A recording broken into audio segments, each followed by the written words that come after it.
দেখো কি সুন্দর নকশা করা, দেখতে পাচ্ছ। এই দেখো কাঁকড়ায় করেছে এগুলো ডিজাইন সব। এই জোয়ার হলে বুড়িয়ে যাবে, আবার ভাটা হলে উঠবে। দেখতে পাচ্ছ ছোট্ট ছোট কাঁকড়া আছে। এই দেখো একটা কাঁকড়া,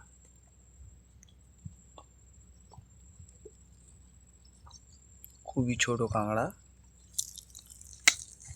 আর এইটি দেখা পাচ্ছ নদীর মানে নোনা জোঁক।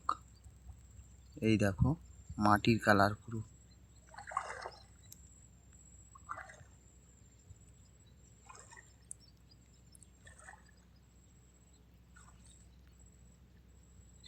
এই যে জোঁক দেখতে পাচ্ছ, মাটির কালার। দেখো এই দেখো চিংড়ি যে মেথি কীভাবে ধরছে, জোয়ার হচ্ছে।